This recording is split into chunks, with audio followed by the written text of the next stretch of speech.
A juzgar por lo que hemos visto, de parte del gobierno de Venezuela, ninguna. De parte nuestra, pues toda la disposición y solamente esperar que algún día la señal de Caracol Televisión vuelva a estar al aire en Venezuela. Pero no vemos ninguna, no vemos ninguna. Pues contrario a eso, las señales cada vez son más, generan más incertidumbre porque sacaron ya también a RCN Televisión de una de las cableras, a nosotros de las dos donde estábamos saliendo al aire y no parece haber nada que indique que el gobierno del señor Maduro vaya a cambiar de parecer en los próximos días al menos. Yo no quiero controvertirlos, lo único que quiero decir es que lo lamentamos porque nosotros simplemente hemos hecho nuestro trabajo, en el caso de Noticias Caracol, de hacer un periodismo responsable, serio, decente, transparente, frente a este y todos los hechos, y en el caso de Venezuela sí que lo hemos hecho. Inclusive hemos buscado al mismo régimen para que dé su versión y por supuesto nunca ni siquiera nos ha atendido, tratando de dibujarle a quienes nos ven en Colombia y en Venezuela el panorama completo de lo que pasa. Frente a lo que ellos pudieran tener de razones, pues imagínense, no hubo ni siquiera una comunicación oficial, todo fue a punta de rumores, de oídas, si acaso una versión de Conatel en la que indicaba que nosotros estábamos incitando a la violencia y los discursos de Maduro. Si usted se atiene a los discursos, tal vez el último hace 72 horas le dedicó una parte significativa a Caracol Televisión y a otros medios colombianos diciendo que mentíamos frente a lo que estaba pasando en Venezuela. Debería uno creer que a eso es lo que se refiere como argumento para sacarnos, pues por supuesto los rechazamos y no los compartimos. En Venezuela la libertad de expresión es tan abundante como la comida, decía yo. Eso no tiene sentido. En Venezuela, es decir, la libertad de expresión se volvió algo exótico, algo, tan absolutamente invisible como la comida, como las garantías, como la democracia.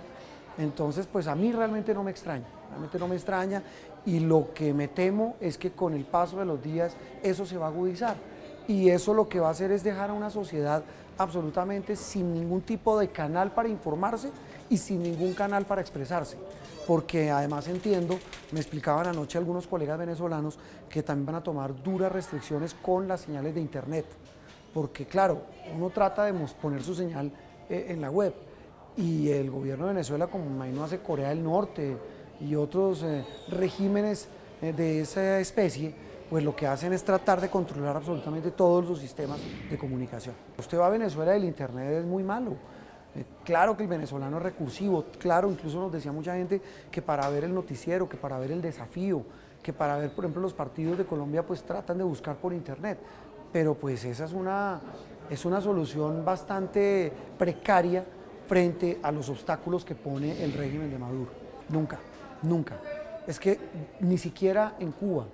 Es decir, yo recuerdo que cuando estuvimos hace 4 años visitando Cuba para la visita del Papa Benedicto, entonces Papa Benedicto, antes Cuba abrió el espectro para que la señal de internet fuera mejor. En Venezuela está pasando por un momento dramático de aislamiento, pero un aislamiento de un régimen a su pueblo, no permitiendo ni que se informe ni que cuente. Entonces yo creo que yo nunca realmente había visto, ni en los peores momentos de muchos regímenes, ni en los cubrimientos que he hecho, una situación tan dolorosa, tan arbitraria y tan atípica como la que uno vive en Venezuela.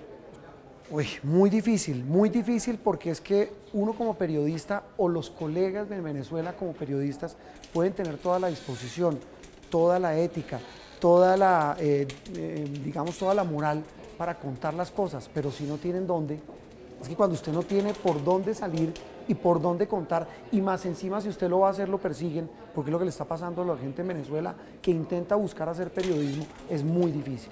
Yo lo veo muy difícil y realmente no lo veía leyendo, porque eso a mí no me tocó ni siquiera en las dictaduras del Cono Sur. Es que era muy difícil, es muy complicado de ver. Yo creo que en la historia reciente de América Latina no se veía una situación tan dolorosa como esa de cómo se coarta la libertad de expresión. No lo digo por Caracol, sino lo digo por los mismos colegas de Venezuela, que cada vez más restringida la manera en que tienen que trabajar. No, recuerde usted a esta colega, creo que de Caracol Radio, si no estoy mal, cómo la cogieron en una marcha, cómo los colegas como la nuestra y los otros periodistas que cubren para canales internacionales y nacionales en Venezuela tienen que salir con chaleco antibalas, que se ve un poco caricaturesco viéndolo desde acá, pero vaya, hágalo allá, es que les toca, porque los matan. O sea, porque además los pueden matar en una refriega y nadie responde, que eso es terrorismo de Estado también, que a usted lo matan y nadie responde. Otros seguramente hasta la misma fuerza pública los agarra y a otros los intimidan con llamadas telefónicas, con mensajes absolutamente amenazantes y que no son violencia física, pero son violencia que va minando esa capacidad. Por más mística que tenga un periodista, eso va minando.